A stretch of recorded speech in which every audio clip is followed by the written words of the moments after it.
Get her out now. She doesn't belong. The store manager's voice sliced through the luxury boutique as security guards grabbed the elegantly dressed black woman by her arms. People like you don't belong here, sneered the sales associate as customers stared. But the woman didn't fight back. She didn't scream. She looked straight at the manager and said 7 words that would haunt them forever. You have no idea what you just did. What the employees didn't know was that the woman they'd just thrown out wasn't ordinary. They had humiliated the last person on earth they should have crossed, their boss. Her name was Dennis Sterling, 42, a self-made millionaire who'd built her fashion empire from scratch. That morning, she'd stepped out of her Mercedes in a simple blazer and heels, excited to visit her newest store for the first time. Her journey had been anything but easy. Growing up in foster care, Dennis had worked 3 jobs to pay for college, stocking shelves, serving coffee, cleaning offices. She'd built her first thrift shop from nothing and turned it into 50 stores before launching Luxe Boutique, a luxury brand celebrating confidence and inclusivity. But success came with a cost. 6 months earlier, a bitter divorce had left her emotionally drained. Shopping had become her therapy, a small escape from loneliness. Today's visit to her flagship Soho store was meant to lift her spirits, but it would instead expose the rot beneath her empire. Luxe Boutique Soho gleamed with white marble floors, crystal chandeliers, and art-like displays. It was Dennis's dream come true, at least on the surface. The staff, however, she'd never met. Jennifer Walsh, 38, was the new store manager. On paper, she was perfect. Years of luxury retail experience, glowing references. But beneath her polished smile was arrogance and prejudice. Her favorite hire, Brad Morrison, 26, came from wealth and entitlement. He believed some customers simply didn't belong in stores like this. Marcus Thompson, 35, the security guard, was an ex-soldier just trying to provide for his family. He followed orders, even when they didn't sit right with him. And their prized customer that morning was Mrs. Catherine Hamilton, 65, an old-money socialite who spent thousands in a single visit, the kind of woman Jennifer adored serving. Dennis decided to visit incognito. No entourage, no designer power suit, just a casual outfit and quiet confidence. She wanted to see how her employees treated ordinary customers. The moment she walked in, Jennifer's radar went off. A black woman browsing expensive racks? Suspicious. She gave Brad a look. He nodded. The silent cue to watch this one. Dennis ran her fingers across a silk dress, admiring the craftsmanship, proud of her own work, unaware of the storm forming around her. Brad approached with fake warmth. "Excuse me, miss," he said. "You might be more comfortable with our affordable options in the back." Dennis froze. She'd heard that tone before. "I'm actually interested in these pieces," she said calmly. Brad's smile strained. "These are quite expensive. I'm not sure they're what you're looking for." Then Mrs. Hamilton entered, and the transformation was instant. Jennifer practically sprinted over, showering the older woman with flattery. Champagne was offered. A private fitting room opened. Dennis watched, silent. Her employees were failing the test spectacularly. Still calm, she continued browsing and found a black evening gown priced at $3,000. For her, pocket change. For Brad, it was a reason to pounce. "Ma'am," he said, "that's quite a lot of money. Maybe I can read the tag." Dennis interrupted. "I'd like to try it on." Brad actually laughed. "Do you have $3,000? Jennifer appeared, sensing trouble. "She wants to try the Valentino," Brad explained, his voice dripping with disbelief. Jennifer's eyes scanned Dennis's outfit and complexion. "We have to protect our reputation," she said coolly. "We can't just let anyone handle the merchandise. Anyone." The word landed like a slap. Dennis steadied herself. "Could you explain your customer service policy? How do you decide who belongs here?" Jennifer puffed up. "We reserve the right to refuse service to anyone who doesn't meet our clientele's standards. This is a luxury boutique, not a department store." Dennis nodded slowly, lifting a Luxe Boutique business card from the counter. "It says here we're founded on elegance, inclusivity, and respect for all customers. Is that accurate?" Jennifer snatched the card away. "We're not hiring," she snapped. Dennis's voice cooled. "I'd like to speak with the owner." Brad burst out laughing. "The owner?" "Lady, the owner's a millionaire who built this empire from nothing. You think she'd waste her time with someone like you?" The irony nearly made Dennis laugh. She was that owner. Mrs. Hamilton, watching, began to look uneasy. Dennis pulled out her platinum credit card, the kind reserved for the ultra-wealthy. "I'd like to purchase this dress," she said. Jennifer examined the card like it was counterfeit. "This looks suspicious," she announced loudly. "I'll have to verify it," whispers spread through the store. "Is she using a stolen card? Should we call the police?" Jennifer smirked. "Marcus, please escort this woman out. She's disturbing our customers." Marcus hesitated. "Ma'am, I'm going to have to ask you to leave," he said softly. "I'm a paying customer," Dennis replied. Jennifer's tone turned triumphant. "You're trespassing." Phones came out. Customers filmed. Mrs. Hamilton looked mortified. Dennis lifted her chin, dignity intact. Marcus gently took her arm and led her toward the door. Before stepping out, Dennis turned back. Her voice calm but chilling. "You'll regret this." As the door closed behind her, Dennis walked toward her Mercedes, her hands gripping the steering wheel until her knuckles turned white.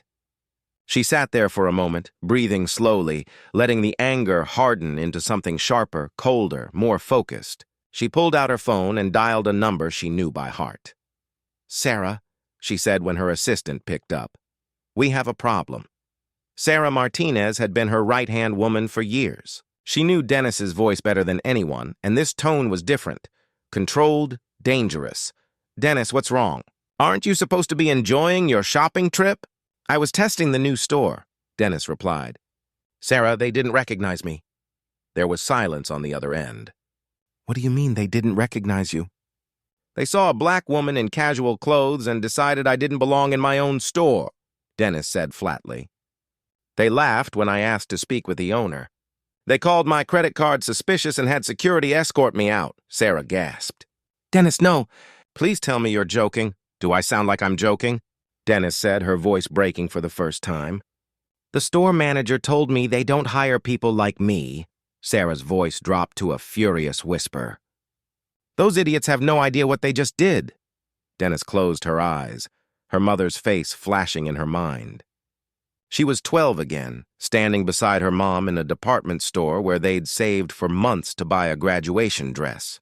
Her mother had tried to stay calm when the clerk ignored them, then insulted them, but Dennis never forgot the look of quiet humiliation on her face.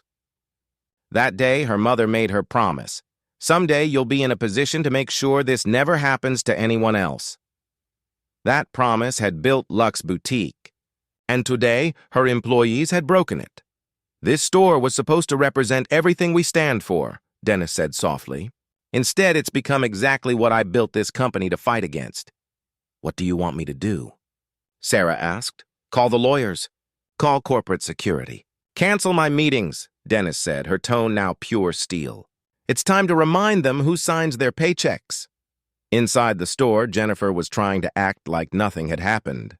She straightened displays, adjusted her blazer, forced a smile at customers. But her hands were trembling, and she kept glancing toward the door as if expecting the sky to fall. It did. David Chen walked in, regional manager, loyal to Dennis for over 15 years. He was known for his surprise inspections and sharp instincts.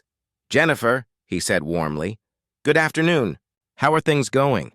Jennifer's smile twitched. "Mr. Chen! What a surprise! Everything's perfect, just perfect. We had a minor situation earlier, but we handled it by the book." David narrowed his eyes. "A situation?" "Oh, just a troublemaker," she said quickly. "Someone trying to cause problems, but don't worry, we removed her before she disrupted business." "Removed her?" David repeated, his tone turning cold. "Jennifer, what exactly happened?" Before she could answer, Mrs. Hamilton spoke up. She had been quiet the entire time but could no longer stay silent. "Excuse me?" she said softly. "But that woman wasn't causing trouble. She was trying to shop. Your staff treated her terribly." Jennifer flushed. "Mrs. Hamilton, I appreciate your concern, but you don't understand. We have to protect our store's reputation. David turned toward her sharply. I want to see the security footage, he said. Now, Jennifer froze. The footage would show everything, the discrimination, the insults, the humiliation. I'm not sure that's necessary, she stammered. I'm not asking, David replied. Show me. But before she could move, the door opened again. Every head turned. Dennis walked in. This time, she wasn't dressed casually. She wore a perfectly tailored black power suit, her posture radiating authority. The sound of her heels echoed like gunfire across the marble floor. Behind her came 3 people, a lawyer with a briefcase, her assistant Sarah with a tablet, and a man from corporate security. The store fell silent. David's face went pale. Miss Sterling? He whispered. But I thought I was, Dennis said coldly, until your staff threw me out of my own store. Jennifer's knees gave way. She clutched the counter for balance. Brad's face turned chalk white. Marcus looked like he wanted to vanish. Dennis's voice was calm, but carried through every corner of the room. Everyone, stop what you're doing! The air froze. She walked slowly toward Jennifer, eyes locked on the woman who'd humiliated her. You, she said quietly. The one who had me escorted out. Jennifer tried to speak, but only managed a strangled whisper. I'm Dennis Sterling, she said. I own this company. A gasp rippled through the store. Mrs. Hamilton's hand flew to her mouth. Dennis continued, her tone sharp as glass. Do you know why I wasn't here when you opened? Because I was in Europe, closing deals worth more than you'll earn in a lifetime, expanding the company you just tried to ban me from. While I was building an empire, you were destroying your career. Jennifer's face crumpled. Brad looked like he was about to faint. This store exists because of me, Dennis said. Every piece of clothing here exists because of my vision. Every paycheck you've ever received carries my signature. And 30 minutes ago, you treated me like I didn't belong. Silence.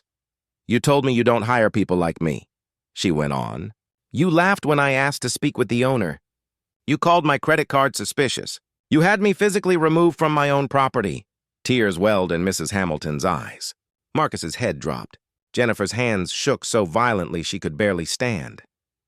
What disgusts me most, Dennis said, her voice rising, is that you did all of this because of how I look, because of my skin, because you decided I wasn't worthy of respect in the very place I built to celebrate it. Her words hung in the air like thunder before a storm. David swallowed hard. He'd known Dennis for years but had never seen her like this, controlled fury and raw heartbreak in perfect balance. She turned toward him. David, I want every detail of what happened documented. Record this conversation. Every word, he nodded, pulling out his phone. Yes, Miss Sterling.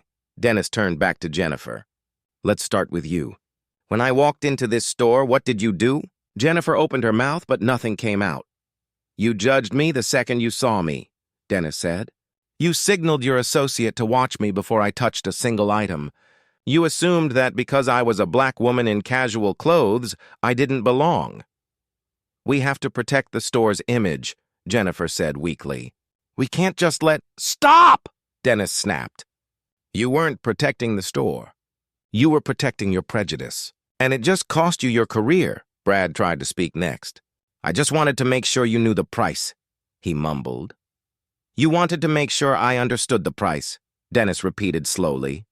You assumed I couldn't afford it. You laughed when I asked to speak to the owner, and you said she'd never waste her time with someone like me. You were talking about me, Brad. He swallowed hard, his voice trembling. I didn't mean— You were just showing the world exactly who you are, Dennis interrupted. Brad's voice cracked.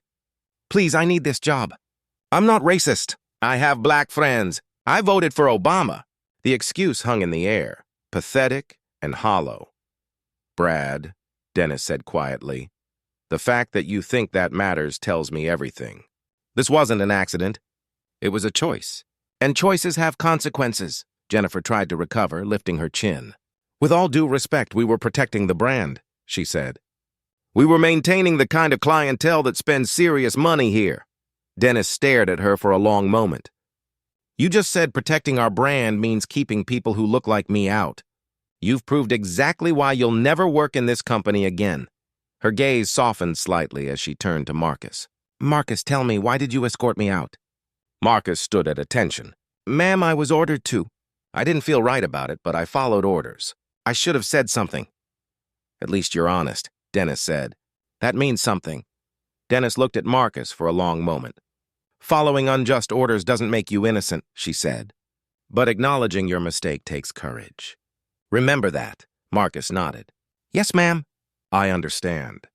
Dennis turned to the rest of the room, her voice cutting through the heavy silence. "Everyone here needs to hear what this really means. This isn't just about one bad moment. It's about what kind of company we are." David stood by with his phone still recording, expression grave. "When I built Luxe Boutique," Dennis said, "it wasn't just about fashion. It was about dignity. I wanted every customer who walked through our doors to feel worthy, respected, seen. I promised myself no one would ever feel what I felt as a child standing beside my mother in a store that made us feel small." Her voice trembled slightly, but she steadied it.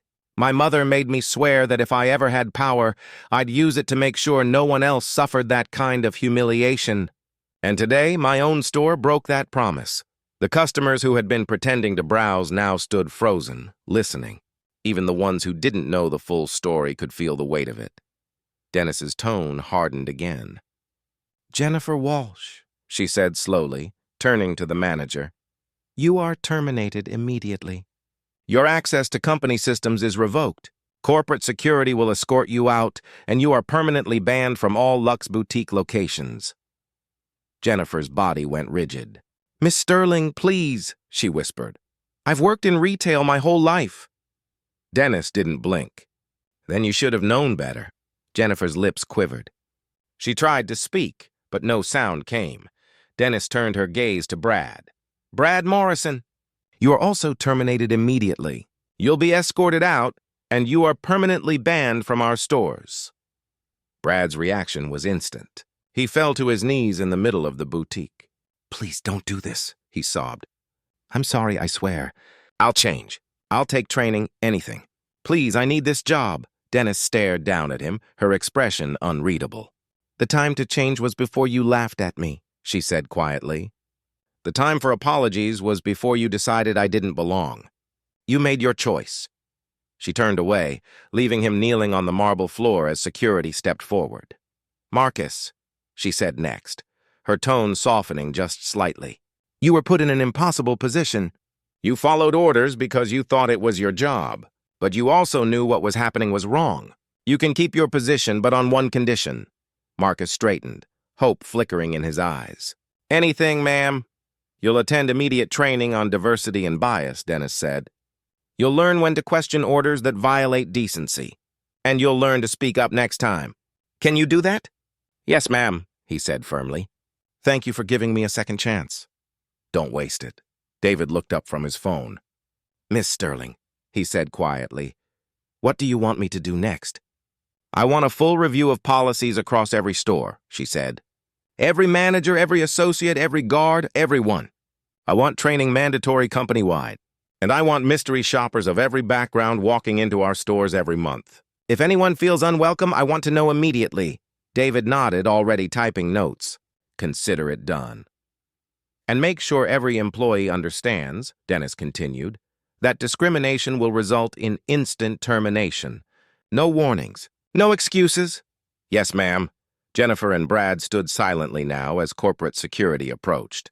Jennifer tried to compose herself, brushing tears from her face. Brad just stared at the floor, muttering apologies to no one in particular. "Escort them out," Dennis ordered. The guards nodded. As the two former employees were led toward the door, a strange quiet filled the room, the kind of silence that follows a storm. Jennifer didn't look back. Brad did, his eyes wet, his face pale and stunned. When the door closed behind them, Dennis turned to the remaining staff and customers. Her voice was steady, commanding. "I want every person here to understand something," she said. "This company was built on the belief that every human being deserves respect. Today, that belief was betrayed in the worst way. But I promise you, it won't happen again. Not here. Not anywhere with my name on the door. Mrs. Hamilton stepped forward, tears streaking her face. "Miss Sterling," she said softly, "I want to apologize. I should have spoken up earlier. I saw what was happening and I stayed silent." "I was ashamed." Dennis met her eyes, her expression softening. "The fact that you're speaking now matters," she said. "It takes courage to admit silence when it counts. We can't undo what happened, but we can learn from it." Mrs. Hamilton nodded and took a deep breath. "Then I'd like to make a purchase," she said, her voice steadying. "Several, actually. I want to support what you're building here." The tension in the air began to ease. Customers who had been uneasy now looked at Dennis with respect. The remaining staff stood quietly, some ashamed, some inspired. Dennis walked around the store slowly, looking at each employee. "Listen carefully," she said. "Your job is not just to sell clothes. It's to represent what this company stands for. If you can't treat every customer with the same dignity you'd show your own family, then you shouldn't work here. This brand will never tolerate prejudice." Her words sank in. No one dared to move or speak. She turned to David. "This location is under review for 6 months," she said. "I want weekly reports on customer feedback, complaints, and improvements. If I don't see real change, we shut it down." "Yes, Miss Sterling," David said. "Understood." Dennis took one last look around the store, at the marble floors, the chandeliers, the racks of elegant dresses, and thought about how close it had come to being just another place of quiet cruelty. As she prepared to leave, she turned to Marcus. "You'll oversee the floor until a new manager is assigned," she said. "Make sure everyone who walks through those doors feels welcome." "Yes, ma'am," he replied. Dennis nodded once, then walked out. The store was silent until the door clicked shut behind her. Out on the street, she took a deep breath of cool air. For the first time that day, she felt something close to peace. She had kept her promise to her mother and to herself. 6 months later, the Soho store had transformed into something completely different. The scandal had spread across the company, even making waves in the fashion industry. What began as humiliation had become a story of redemption and reform. Dennis's decisive actions had turned Luxe Boutique into a model for inclusivity. Every employee underwent mandatory training on diversity, respect, and customer care. Stores began welcoming shoppers from all walks of life with warmth and professionalism. What had once been a corporate embarrassment became a case study in how to turn failure into progress. Mrs. Hamilton remained one of the store's best customers. She often brought her friends to shop there, proudly telling them what she had witnessed that day, and how Dennis Sterling had handled it with grace and strength. "She taught everyone here what true class looks like," Mrs. Hamilton would say. Marcus kept his job and became one of the company's strongest advocates for fairness. He not only completed his training, but began speaking to new hires about what he had learned. "Orders are easy to follow," he would tell them, "but doing what's right takes courage. Never mistake silence for professionalism."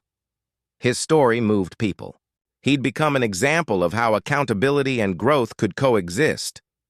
David Chen, the regional manager who had watched the confrontation unfold, worked tirelessly to implement Dennis's new policies. He oversaw the rollout of anonymous feedback programs, secret shopper reviews, and bias prevention training across every branch. Under his leadership, the company's culture changed. Even customers noticed the difference. Online reviews spoke of kindness, empathy, and professionalism. Shoppers of all backgrounds felt welcome in Luxe Boutique stores for the first time. The brand's reputation didn't just recover, it flourished. Dennis, however, didn't celebrate publicly. She stayed focused on her mission. She began visiting stores unannounced across the country, not to catch people doing wrong, but to witness them doing right. Each visit reminded her why she'd started this business in the first place. One afternoon, she stood quietly in a store in Chicago, watching a young sales associate kneel down to help a child choose a dress for her mother. The woman had tears in her eyes as she explained she couldn't afford much, and the associate simply smiled and said, "Every customer deserves to feel special here."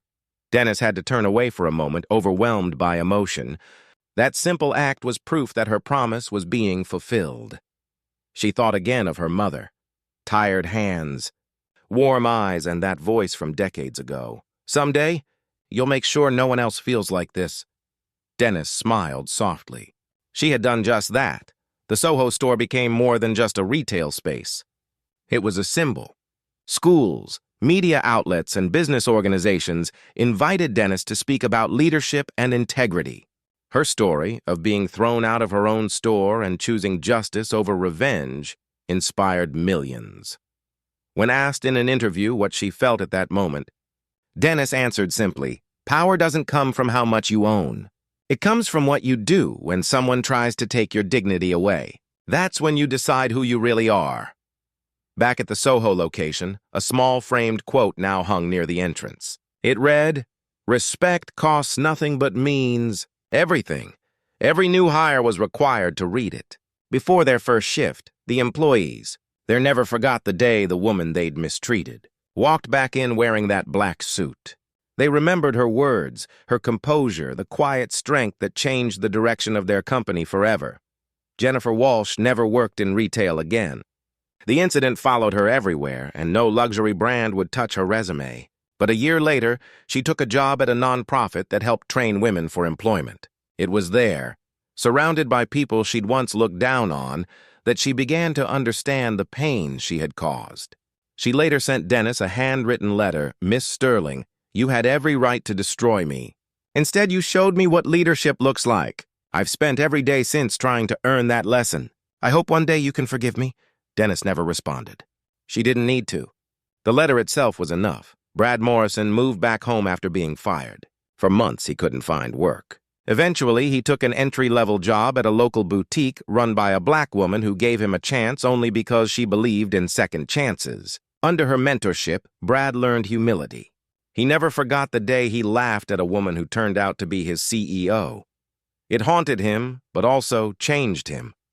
As for Dennis, she kept her focus on building a legacy, not just a business.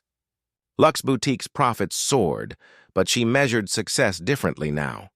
Every satisfied customer, every smiling face that walked through her doors, was proof that her mother's memory was alive in every detail of the company. She began funding scholarships for underprivileged girls who dreamed of entering the fashion industry. The program was named the Promise Initiative, dedicated to her mother. The slogan on its website echoed the same words she'd spoken that day in the store. When you judge someone by appearance, you expose your own ignorance. But when you lead with respect, you change the world. Years later, on the anniversary of the Soho incident, Dennis visited the store again. Marcus greeted her at the entrance, proud and composed. The place was buzzing with energy. Diverse staff, smiling customers, a space that finally reflected her vision. He smiled warmly. "Welcome back, Miss Sterling." Dennis returned the smile. "It's good to be back." She walked slowly through the store, remembering every moment from that day. The humiliation, the rage, the lesson, the redemption. But what she felt now wasn't anger. It was peace. She paused near the same display where it all began. A black evening gown shimmering under the lights. The price tag still read $3,000. She lifted the fabric between her fingers, just like before. But this time she wasn't being watched or judged. A young employee approached her and said politely, "That's one of our most popular designs. It looks incredible on you. Would you like to try it on?" Dennis smiled. "You know what? I think I will." As she walked toward the fitting room, her reflection in the mirror caught her eye. Calm, proud, and unbreakable. That day, in the place where she was once thrown out, Dennis Sterling tried on the same style of dress she'd been denied. She didn't buy it because she could afford it. She bought it because it symbolized everything she had built: dignity, power, and the fulfillment of a promise kept. Outside, the sign above the door gleamed in the sunlight. Luxe Boutique, where every woman belongs. And for the first time in a long time, Dennis felt that was finally true.